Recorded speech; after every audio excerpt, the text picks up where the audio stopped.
చూద్దాం ఒక్కసారి సీఎం గారికి సంబంధించింది.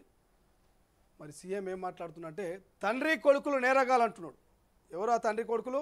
మాజీ ముఖ్యమంత్రి కేసీఆర్, ప్రస్తుతం ఉన్నటువంటి ఎమ్మెల్యే కేటీఆర్. ఇక వీళ్ళిద్దరు నేరగాలంటున్నాడు. కేటీఆర్ను శిక్షించాలంటే దేశ చట్టాలని చదవాలంట. ధరణితో వేలాది ఎకరాల బదిలీ చేసిరు. రైతుల భూములు సమాచారాన్ని విదేశీయుల చేతిలో పెట్టారు. నేరగాలకు అమ్ముకున్నారు. కిషన్ రెడ్డి ఊర్లో భూదాన్ భూములకు పట్టాలిచ్చిర్రు.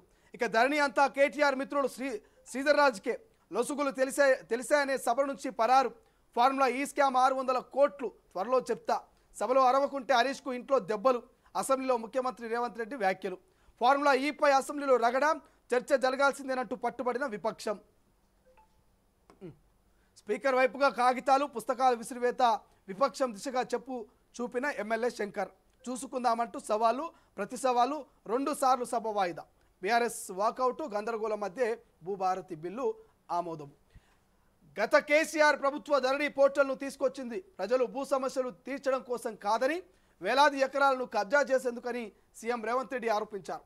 ధరణి పేరుతో కేటీఆర్ రాష్ట్రంలో రైతుల సమాచారాన్నంతా విదేశీయులకు అమ్ముకున్నారంటూ తెలిపారు. ఒడిశా ప్రభుత్వంలో క్రిమినల్ కేసులు నమోదై జైలు జీవితం గడిపిన ఆర్థిక నేరగాళ్లకు ధరణి బాధ్యతలు అప్పగించారంటూ పేర్కొన్నారు. దీంతో ఎవరి భూమినైనా ఎవరి పేరునైనా బదలాయించే అధికారం వారికి లభించిందంటూ చెప్తున్నారు. ఇందులో కేటీఆర్ మిత్రుడైన గాదే శ్రీధర్ రాజ్దే కీలక పాత్ర అంటూ చెప్పారు. తండ్రి కొడుకులు నేరగాలని వారు చేసిన నేరాలకు శిక్షించాలంటే దేశంలో ఉన్న చట్టాలని అధ్యయనం చేయాలంటూ అంటున్నారు. ఇక ఈ శుక్రవారం శాసనసభలో భూభారతి బిల్లును ప్రవేశపెట్టిన తర్వాత ధరణి గురించి ముఖ్యమంత్రి సుదీర్ఘంగా మాట్లాడారు. ఇక మాజీ ముఖ్యమంత్రి కేసీఆర్, మాజీ మంత్రి కేటీఆర్ల పాత్ర గురించి వివరించారు. తన మేధస్సునంతా రంగరించి ఎంతో శ్రమించి ధరణి ప్రవేశపెట్టారని, 80,000 పుస్తకాలు చదివిన మేధావి మాజీ ముఖ్యమంత్రి చంద్రశేఖరరావు అనేవారు. ఆయన మాటలు ఆత్మవిశ్వాసం చూసి ఎంపీగా ఉన్నప్పుడు నాకు కూడా నిజమేనేమో అనిపించింది. భూ సమస్యలను పరిష్కరించేందుకు కొత్తగా విధానం ఉపకరిస్తుందేమంటూ అనిపించింది. అధికారంలోకి వచ్చాక ధరణిని అధ్యయనం చేస్తుంటే అసలు లోగొట్టు అంతా బయటపడింది అని రేవంత్ అన్నారు. ధరణి పోర్టల్ కేసీఆర్ సొంతంగా క్రియేట్ చేశారని చెప్తూ ఇక కాపలా కుక్క కాదు వేట కుక్కలు. గత ప్రభుత్వ హయాంలో ప్రజలు ఆస్తులను యథేచ్ఛగా కొల్లగొట్టారు. ధరణితో పాటు ఆర్థిక అవకతవకలపై ఆడిట్, భూభారతి చట్టం ప్రజల నిజమైన చుట్టం. విస్తృత చర్చలతో తెచ్చాం మంత్రి పొంగులేటి. రైతు భరోసాపై నేడు శాసనసభలో చర్చ. పథకంపై సీఎం ప్రకటన. మంత్రి కోమటిరెడ్డి. ఇక శాసన మండలిలో వాయిదాల పర్వం. కేటీఆర్పై కేసు ఎత్తాలంటూ బీఆర్ఎస్ పట్టు. వెల్లులోకి దూసుకెళ్లి ప్రభుత్వం తీరుపై ధ్వజమంట. ఒక్కసారి మనం దీని గురించి ఎక్స్ప్లెయిన్ చేసుకున్నట్టయితే నిన్న నిండు సభలో ముఖ్యమంత్రి రేవంత్ క్లియర్గా చెప్తా ఉన్నాడు. కేటీఆర్ ఏమంటుడు? ఇద్దరు కూడా నేరగాలు. వీళ్ళని అరెస్టు చేయాలంటే దేశంలో ఉన్నటువంటి చట్టాలని చదవాలేమో అంటున్నాడు. 80,000 పుస్తకాలు చదివినటువంటి మాజీ ముఖ్యమంత్రి కేసీఆర్ తన చెమటను తీసి ఆయన కష్టానంతా దారబోసి ఆయన జ్ఞానం సరిపోదని ఇంకొన్ని పుస్తకాలు 80,000 పుస్తకాలు అట. 1 కాదు 2 కాదు, మామూలు ముచ్చట నావే. 80,000 పుస్తకాలు అంటే 80,000 పుస్తకాలు చదివి ధరణి తయారు చేసి తెలంగాణ రైతన్నల మధ్య ఉన్నటువంటి గొడవలను, గెట్టు పంచాయతీలను, అన్నదమ్ములని కలిపే ప్రయత్నం చేసిండట. మరి ధరణి వచ్చినాక నిజంగానే అన్నదమ్ములు కొట్టుకుంటూ బంద్ అయిందా? గెట్టు పంచాయతీలు బంద్ అయినాయా?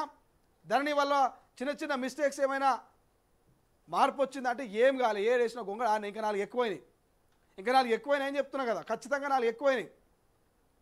అడ్డగోలిగా ఒక ఆయన రంగారెడ్డి జిల్లా ఇటు మేడ్చెల్లు మల్కాజ్గిరికి పనిచేసినటువంటి ఆయన పేరు ఉండే ఈడీ మొన్నటిదాకా విచారణ చేసింది అమయ్ కుమార్. అక్రమంగా ఎన్ని కోట్ల ఆస్తి ఆయన కూడగట్టుకున్నాడు, ఎన్ని భూములకు ఆయన ఎన్ఓసీలు ఇచ్చిండు, ఎవరెవరి పాత్ర ఉన్నది, ఆయన సుట్టపోనికి, ఎనుకోనికి, ముంగలోనికి, ఆయన బంధువులకు అందరికీ కూడా ఎక్కడెక్కడ బినామీ పేరిట ఆస్తులు కూడా పెట్టినది మొన్న ఈడీ విచారణ చేస్తే 2-3 దఫాలుగా 4-5 రోజులు ఆయనకు సినిమా చూపిస్తే మొత్తం కక్కిండు.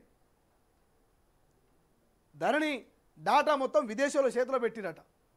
ఇది నేను చెప్తున్నది కాదు, అధికార కాంగ్రెస్ పార్టీలు చెప్తున్నది. ఒక్క క్లిక్, ఒక బటను ఇలా టక్కుమని కొడితే మనం అది మన ఫోటోలు గిట్టోలు ఉంటే ఆల్ సెలెక్ట్ చేసి టక్కుమని కొడితే టంగుమని ఎగిరిపోతాయి చూడు. అట్లా విదేశీ కంపెనీ చేతుల మొత్తం తెలంగాణ రైతన్నుల పూర్తి స్థాయి డేటాను, వాళ్ళ భూముల వివరాలను, సర్వే నెంబర్లను, ఈ లింక్ డాక్యుమెంట్స్ని ఇవన్నీ కూడా విదేశీ కంపెనీలో చేతిలో పెట్టిండు. ఒక్కసారి కనుక ఆ విదేశీ కంపెనీలు ఒక్క బటన్ నొక్కితే ఉన్న డేటా మొత్తం ఎరేజ్ అయిపోతుంది అంటూ నిండు అసెంబ్లీలో ముఖ్యమంత్రి చెప్తా ఉన్నాడు. వీళ్ళేం తక్కువేం కాదు కాంగ్రెస్ వాళ్ళు. వీళ్ళను ఒక్క బిడ్డని ఒత్తిడి పెడితే ఇక సామెతుడు తెలంగాణ. ఆ రకంగా పాపం వీళ్ళు 10 ఏళ్ళు వాళ్ళు అరాచకం చేసిరు, కానీ వీళ్ళను ఇక గద్దెనెక్కిస్తే వీళ్ళు కొత్తగా భూభారత్ అనేటువంటి ఈ యాడ్స్ అలా కూడా ఒకటే వస్తుంది. ఇక భూభారత్ అనేటువంటి ఒక కొత్తగా తీసుకొచ్చారు. ఎక్కడ వాయిగోది భూభారతి చట్టం ప్రజల నిజమైన చుట్టమట. భూభారతి అనేటువంటి చట్టము తెలంగాణ ప్రజల నిజమైన చుట్టమట.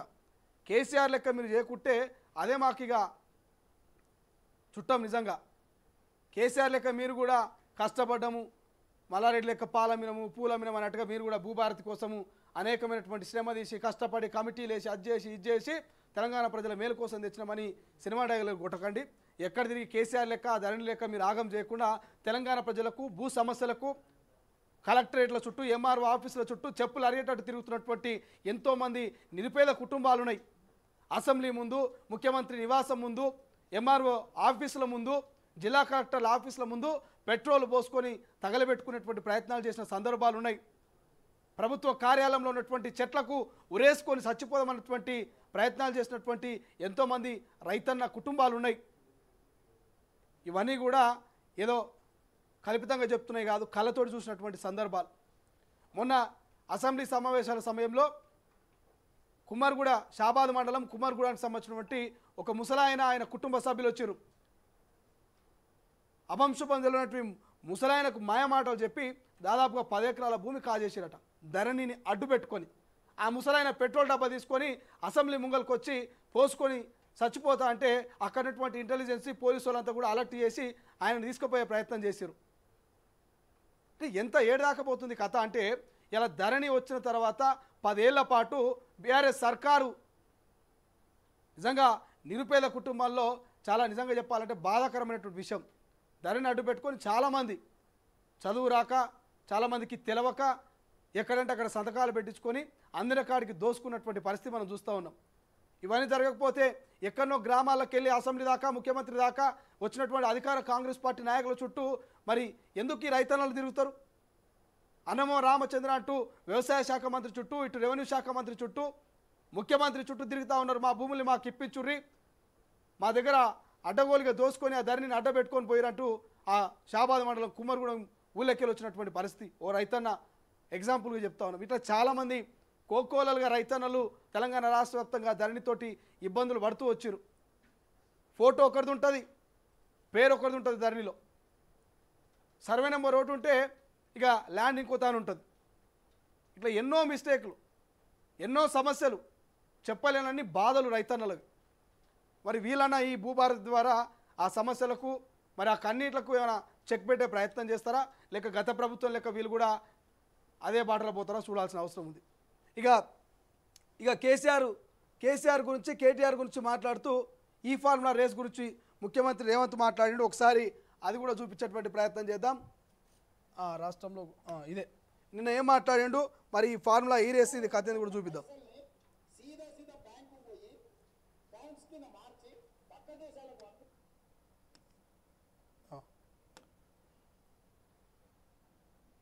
should to be the best of his efforts. Avoid any change in the organization structure.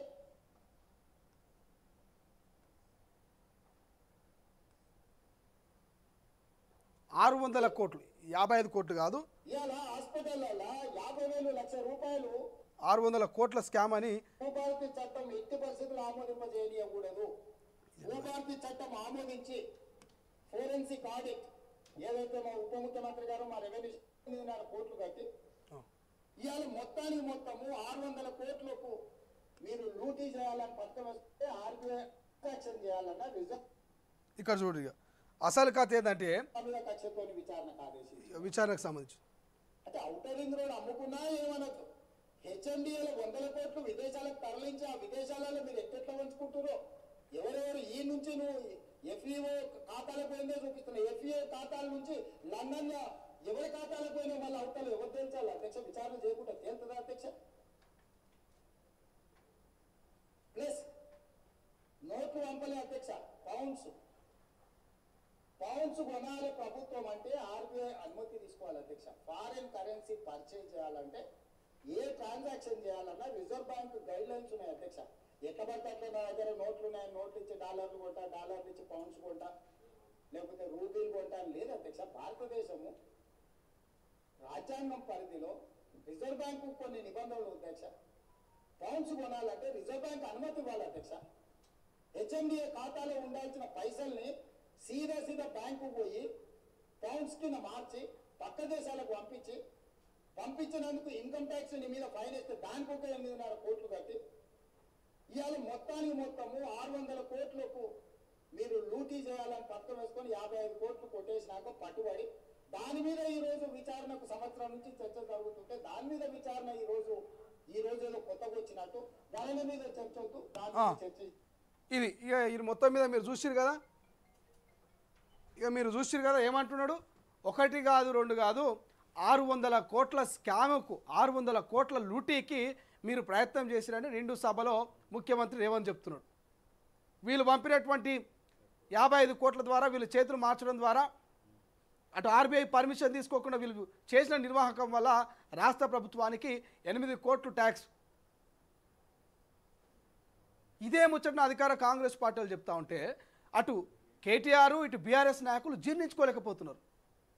అరే మేము ఏం చేయలేదురా నాయన, మా మీద తప్పుడు బదలం పెట్టే ప్రయత్నం చేస్తున్నారు, మాకు అభం శుభం తెలియదు, మేము పసిపిల్లలము, నోట్లో ఏలు పెడితే మేము కోరుకోమన్నట్టుగా ఇలా కేటీఆర్ గారు, హరీష్ రావు ఇటు బీఆర్ఎస్ నాయకులంతా కూడా వ్యవహార శైలి కనిపిస్తూ ఉంది.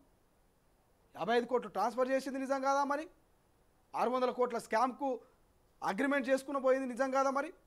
ఇవేవి నిజం కానప్పుడు మరి రేవంత్ రెడ్డి వ్యాఖ్యల్ని ఖండించండి, బహిర్గతంగా వచ్చి ఓపెన్గా ఆ యొక్క ఆధారాలను చూపించే ప్రయత్నం చేయరు. అట్లా లేదు,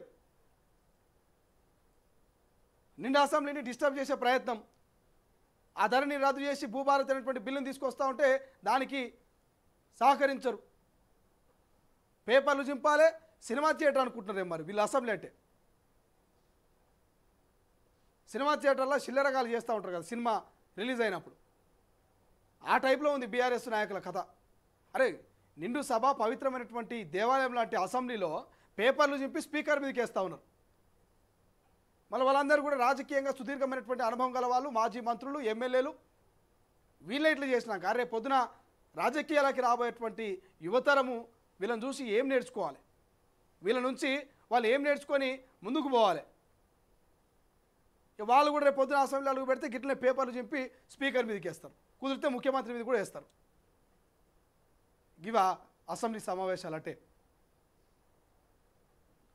చూస్తూ ఉంటే ఈ రాజకీయాలు చూస్తూ ఉంటేనే దారుణం అనిపిస్తూ ఉంది. ఇప్పటికే భాష అదుపు తప్పి పట్టాలు తప్పిపోతూ ఉంది తెలంగాణ భాష. ముఖ్యంగా పొలిటికల్ లీడర్లు మాట్లాడే భాష పట్టాలు తప్పి పటాపంచలు అయిపోయింది. తెలంగాణ భాష అంటే ఒక పర్థం ఉండే, ఒక గౌరవం ఉండే, అది అద్భుతంగా ఉంటుందిరా తెలంగాణలో మాట్లాడితే బాగుంటుందిరా విన్నీకి అన్నట్టుగా ఉండే. అటువంటి తెలంగాణ భాషను ఇలా బూతుల పురాణంగా చేసే ప్రయత్నం చేస్తూ ఉన్నారు కొంతమంది రాజకీయ నాయకులు. సమయం సందర్భం లేకుండా బూతులే. ఇక మాజీ ముఖ్యమంత్రి కేసీఆర్ గురించి అయితే చెప్పనక్కర్లేదు. 10 ఏళ్ల పాటు లెక్కలేని బూతులు, లెక్కలేని వ్యాఖ్యలు, అడ్డగోలక తిట్లు, అవసరానికో సామెత, అట్లుండే ఆయన కథ. ఈ ఫార్ములా ఈరేస్ కథ అయితే మరి ఏడాదికి వస్తుందో చూడాలి.